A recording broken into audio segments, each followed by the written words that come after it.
And welcome back. Congressman Ted Deutch has been a fixture in Florida politics for 2 decades. So it was a surprise to me anyway, when he announced this week that he is going to resign, not run for re-election when Congress recesses in October. He's going to become the CEO of the American Jewish Committee, AJC.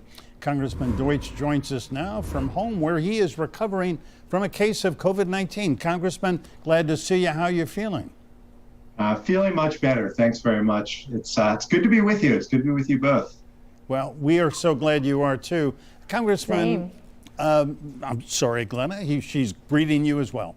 Congressman, let me ask you, you were all but guaranteed re-election if you had chosen to run, and you're finishing your 7th term in the House of Representatives.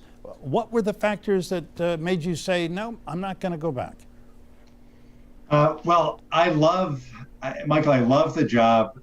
More than anything else, I love representing the people of South Florida. It's such a special community that we live in and that I'm so privileged to represent.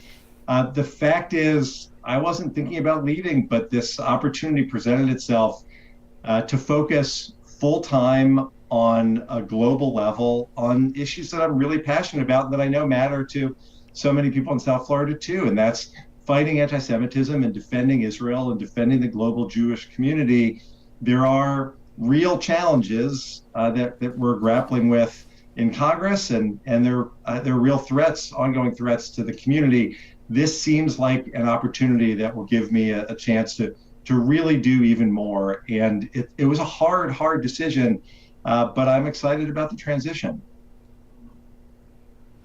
Congressman, we know that's true just from the amount of times that we've been working with you and reporting on you, and we'll talk about that more in depth. But just to pick up on what Michael was saying, you become the 31st Democrat to not seek re-election in Congress, the 4th from Florida, as a matter of fact. It seems like there's a little bit of an exodus. Is that an exodus? No, look, as I've tried to explain to people, I'm not running away from Congress. I think that things are going to go better in November than people think. But regardless of how it works out, I've served in the majority, I've served in the minority. I'm proud of the record that I have. I'm not running from Congress. I'm running to this opportunity to really stand up and lead the effort to strengthen the global Jewish community at a time when the challenges are so great. So yeah. That's what's driving me. Yeah, well, it's clearly a very good fit with you and the AGC, which I personally know and respect. It does great work around the world. But let's go back to pure politics here. Sure. Congressman, you are the chairman of the House Ethics Committee. It's a great compliment to you that your colleagues, both sides of the aisle, made you the chair of that committee. You also chair the House Foreign Relations Subcommittee on the Middle East. Now, if you had been reelected and if Republicans take control of the House, you would have lost those chairmanships. Did that factor into your thinking? No, not at all. As I said before, Michael, I have actually served in the minority, and as you know, as you and Glenn know, I served under my good friend Ileana Ross-Layton, and when she was chair of the committee. So, and we worked really closely together because the issues that really matter to everyone. They're not partisan issues in the foreign affairs area. Just look at what's happening now in Ukraine. So that didn't really have anything to do with it.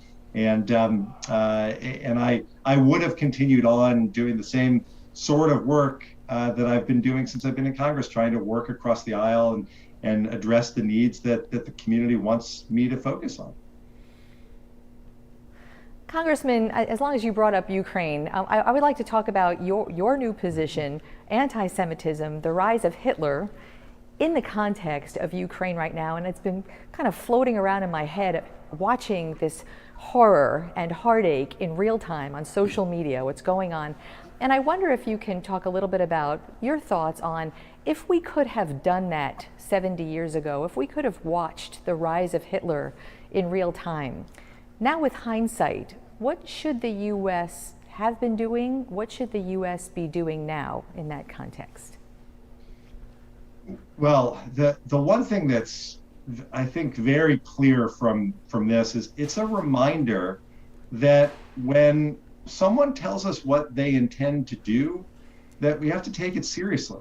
And by the way, that's true for Putin in Ukraine, and it's true for the supreme leader in Iran as we pivot possibly next week to focus on Iran and their pursuit of nuclear weapons. Look, going forward in Ukraine, we have to continue to do what we have done. I think President Biden has, and I was in Munich for the security conference, and I saw the impact that the president's leadership has had in really bringing together the Western world to stand against Vladimir Putin and to stand with the people of Ukraine. There's just no question Putin didn't expect the resolve to be as great as it's been. He didn't expect the unified approach to targeting him, the oligarchs around him, the Russian economy. All of that has had a significant impact. We need to do more. We shouldn't be importing any Russian oil. We should be working to make sure that we're shutting down every country who's importing Russian oil, shut down that export from Russia altogether.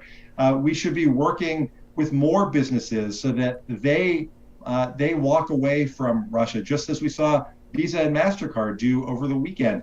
There is so much that we need to do to increase the pressure. I was on a call yesterday with President Zelensky and a number of my colleagues.